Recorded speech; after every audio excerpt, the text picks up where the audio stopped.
So, hello then, welcome back to another Night of the Movies podcast. I'm Spy Knight, and in these podcasts, I love talking all things movies and TV, and whatever I want, whenever I want. And in today's podcast, I am reviewing The White Lotus Season 3. So, let's get into it, shall we? The White Lotus Season 3 is, of course, the latest season of The White Lotus. And it is once again, all the episodes in this season of The White Lotus are once again all directed and all written by Mike White, who also did the same with the previous two seasons. Mike White is the brains behind this show. He is the driving force behind this show overall. He directs all the episodes of the show, and he writes all the episodes of this show, and season 3 is no different.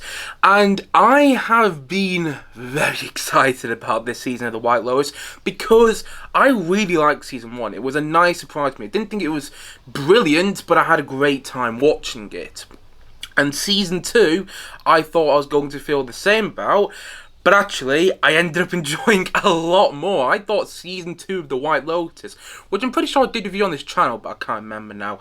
You know, I've done that many videos and that many podcasts on this channel, I've lost track. But season 2 of The White Lotus was absolutely fantastic, in my opinion. So I was very much looking forward to this third season. And after finishing this third season of The White Lotus yesterday, here are my thoughts on it.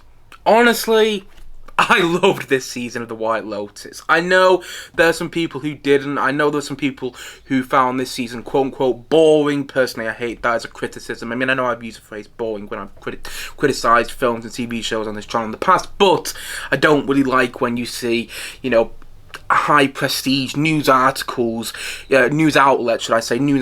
use that as a critique, because I did not think this season was boring, and I hate that people did. But I mean, it's all subjective. It's all subjective at the end of the day, and everyone's entitled to their own opinion. And I kind of get why people didn't love this season of The White Lotus. I don't agree with them, but I kind of get it. However, I did love this season, and I loved it for a multitude of reasons. You know, I love how this season of The White Lotus feels completely different than the first two seasons. I mean, there are many reasons that I loved this season, and that's not the only reason, but that's one of the big reasons I love this season, because with a lot of shows, even anthology shows, you know, you watch each season and you can tell that it's the same sort of show, you know, and this still has the same ingredients as The White Lotus seasons 1 and 2, but it also feels like its own beast.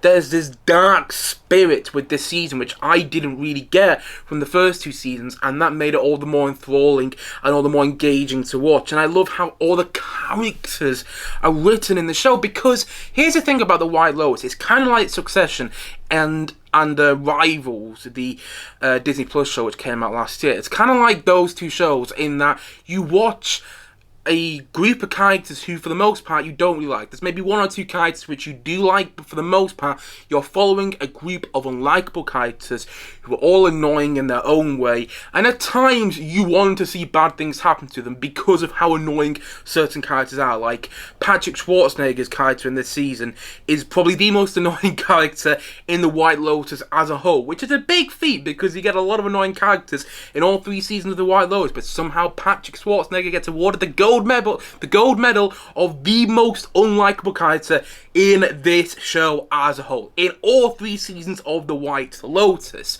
Yet, what Mike White, who writes every single episode of this season of The White Lotus and this show as a whole, does so well, is that, yes, these characters are unlikable, but he makes them interesting to watch, and that is not an easy thing to do. You know, there's a film I watched yesterday, which I'll get on to reviewing later on this week, and if you're watching this podcast later on in the week, you know exactly what film I'm talking about. But essentially, there was a film I watched yesterday which had a group of unlikable characters in, and I did not care about any of them, and that made the film agonizingly painful to watch. Whilst with The White Lotus, you follow a large group of characters who you don't really like, but you're constantly drawn to them because of the way the characters are written, because you see this vulnerability with the characters, and you see that they're not who you think they are. Well, they're not who you maybe think they are. And I love the way each character is written. There's layers to each of them.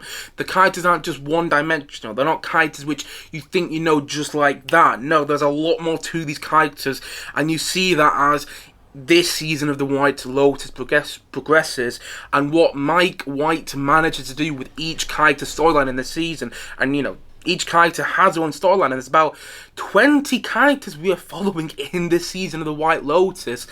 But what Mike White does so well is he makes each storyline as engaging as the last. You don't feel unengaged by one storyline. I mean, I didn't feel unengaged by one storyline. I didn't get to one storyline in the show, and I was thinking, you know what? I'm not so into this storyline. I'd rather see the other storyline. I didn't feel that at all the storylines. And I particularly felt this as the series got to the later half, as we got to like episodes 6, 7, and 8. Each storyline I was totally into, and that's not an easy thing to do for any TV show or film that has a large group of characters, but this show does it seamlessly, does it effortlessly, and all the performances in the season are once again Emmy worthy. I mean, I'm pretty sure this show has won Emmys for its performances in the past. I think Murray Bartlett won an Emmy for his performance as a hotel manager in the first season, and I think season 2 also had some Emmy wins as well. And I wouldn't be surprised to see season 3 have some Emmy wins, particularly for a certain guest star who shows up. Should I say? Mild spoiler here if you don't want to know who shows up halfway through the season. It's not a big spoiler. It'd only be a spoiler if you were really interested and you just hadn't watched the season yet. Basically, Sam Rockwell shows up halfway through, and I think he's going to get the Emmy for the best guest star. I don't know. There's an Emmy there's an Emmy like that. The best guest star in a TV show, because he shows up, and I want to say episode 5 or episode 4. I can't remember now, but he gives a monologue that I could not get over. It's one of the most memorable monologues I have seen in any episode of a TV show, period.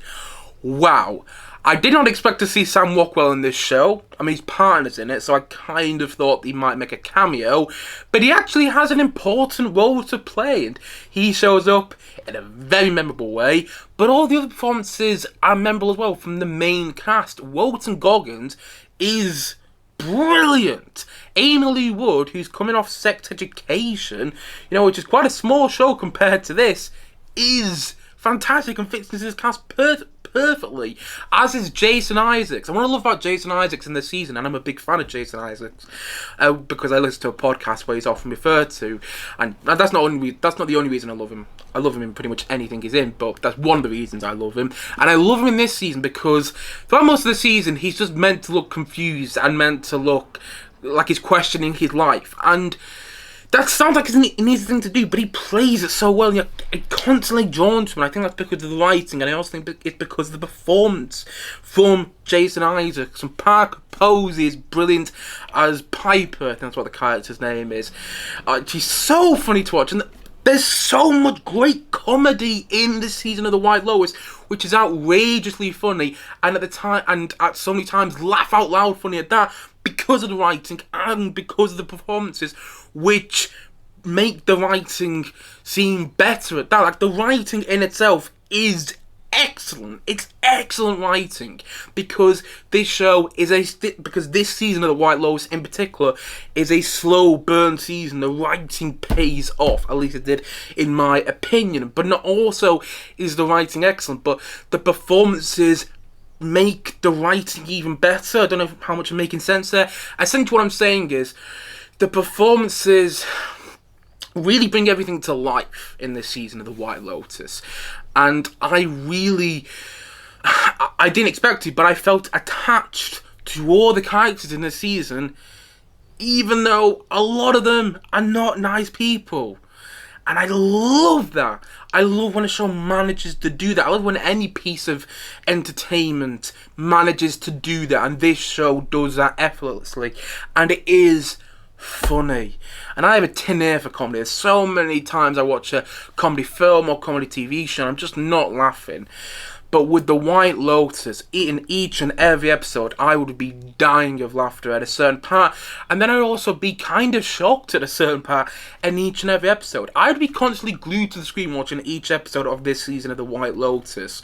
You know, there's so much drama in each episode of this season, which I usually wouldn't like. It's the sort of drama which I probably find corny in a different show, but here, somehow Mike White makes all the drama and all the arguing between certain characters so fun to watch, and you get into it, and you're kind of questioning why you're getting into it, but you can't help to get into it at the same time.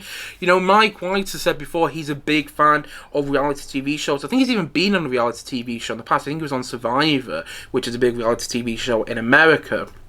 And you could tell that Mike White, who writes all the episodes of the White Lotus, is a big fan of reality TV. Because at times, and I mean this as a compliment, at times this show feels like a prestige reality TV show with great writing instead of one of those like Made in Chelsea type nonsense shows. You know, this show has great writing in there, which makes all the drama engaging and at times outrageously funny to watch, and I was glued to the screen in every single episode of this season of White Lotus. I know, again, some people have called the season boring, but I just don't get that. I like the whole slow burn aspect of this season. I like how this season is completely different than season 1 and season 2, because from what I remember in season 2, there was a lot happening in each and every episode, and I love that about season 2. But I love how season 3 makes you wait for the payoff, and at times you don't even see the payoff coming. You don't even realize it being a setup, even, because like.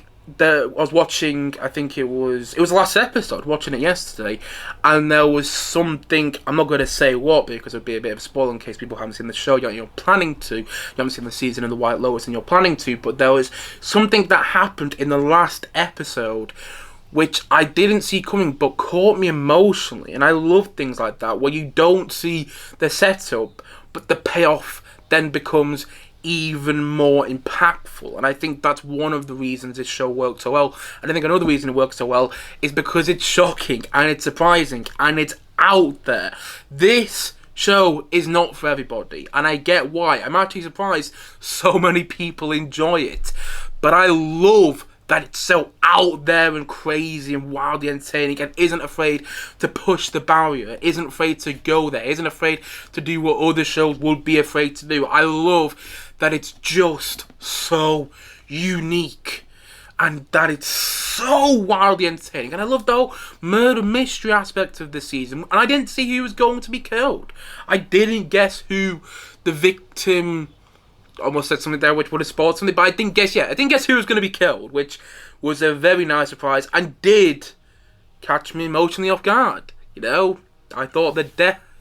I thought the twist at the end of this season, should I say, was done well. And I love how the White Lotus as a whole kind of plays off the whole murder mystery idea, because usually with the murder mystery you're trying to guess who the killer is, whilst with the White Lotus you're trying to guess who the victim is, because you find out at the start of each season that somebody's died, and you don't find out to the end of each season who's died. And so throughout each episode of the White Lotus you're constantly questioning, okay, is that person going to die? Is that person going to die? Is that person going to die? Is that person going to die? Oh, no, it might be that person. Actually, it's that person. And then you get to the end of the season, you're like, okay, I didn't guess that person was going to die. Wow. That was very surprising. And in all the right ways. And on top of everything, and my computer's trying to speak to me there, I loved this season of The White Lotus because it's all about death. The last season of The White Lotus was all about sex, and if I remember correctly, the first season was all about family, whilst this season it's still got those themes and ideas in there. There's still quite a lot of sex in the season of The White Lotus, and there's still those themes of family, particularly in the Ratcliffe family, which is done very well. But it's also a season all about death and all about the sad realization that, you know, life is full of disappointment. It's full of unfulfillment. And even when you go on holiday, you can't get away from those disappointments. You can't get away from your problems. And actually, when you go on holiday, that's when the problems that are happening in your life, that's when all the disappointments that you've had in your life catch up with you. And I love how this season explores that. I'm not going to say how it explores that because it would be a spoiler, but there were a lot of moments in this season, The White Lotus, when I was like, wow, that's cathartic in a way. You know, I haven't thought of things like that, and this season is exploring things that I've often thought about in the past when I've been on holiday, but not in the way that I've necessarily thought about when I've been on holiday in the past. And it's doing so in a way that is almost changing my perspective on things. That is actually changing my perspective. That is changing my perspective on things. Not almost, but actually is changing my perspective on things. God, this is quality TV. This is quality TV. And in my opinion, this was another great season of The White Lotus. Was it as good as season 2? Perhaps not. If someone was to ask me, would you rather rewatch season 2 or season 3? I'd probably say season 2. But I loved this season of The White Lotus for so many reasons. Reasons which I can't get into because they would be spoilers. But I love how this season rounds everything up in a way that is both satisfying and incomplete. In a way that might leave you wanting more, but in a way that also leaves you fulfilled. You know, I love all that with this season. I love all the characters, which are just at times despicable, but you're constantly drawn to. I love how all the storylines progress. I love how each episode glues you to the screen, and I love the writing, which pays off, and I love how crazy the series gets.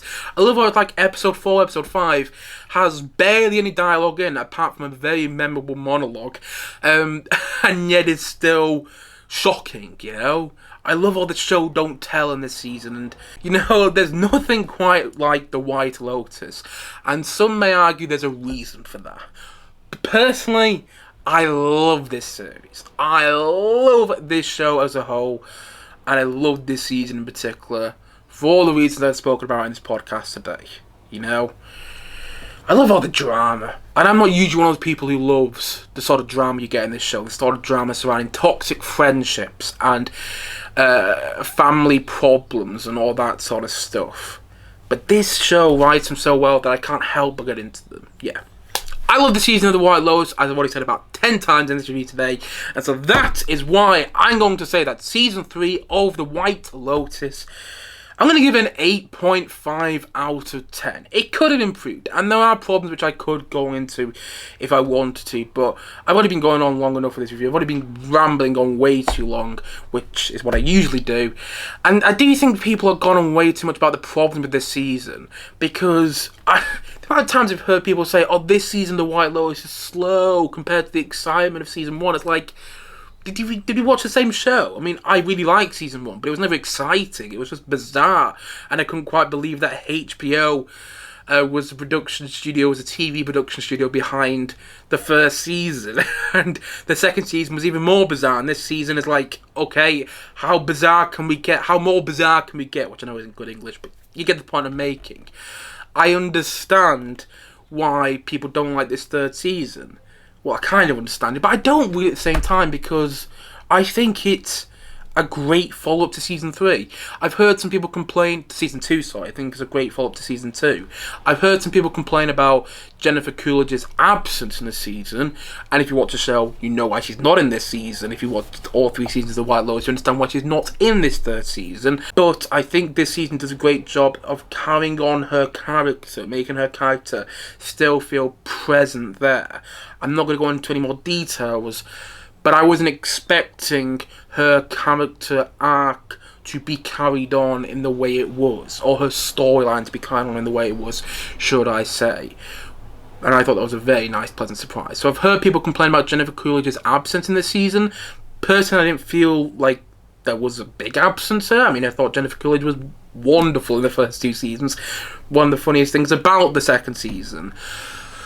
But I thought her absence was fine in this season. I really liked how her storyline on. And I think her storyline will be carried on in the 4th season. I wouldn't be surprised if the 4th season is somewhat of a prequel and Jennifer Coolidge comes back. I don't know, I'm just theorising here.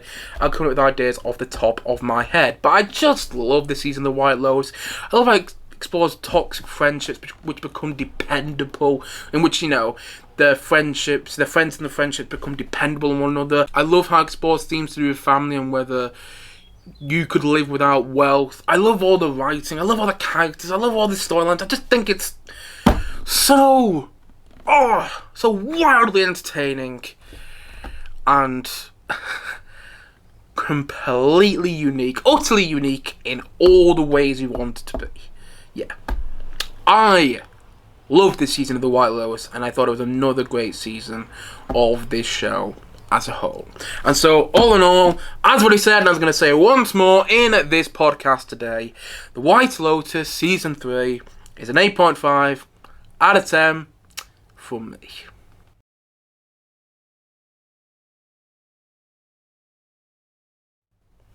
Anyway, guys, that's it for today's podcast. If you have seen The White Lotus Season 3, please let me know your thoughts on it in the comment section below. And as always, thank you for watching or listening to this podcast. And if you haven't yet, please do click down below and like and subscribe on this podcast. And look forward to many more podcasts and many more videos coming very, very soon on this channel. As what he said, thank you so much for watching or listening to this podcast. And I will see you guys again soon. But bye for now. Bye.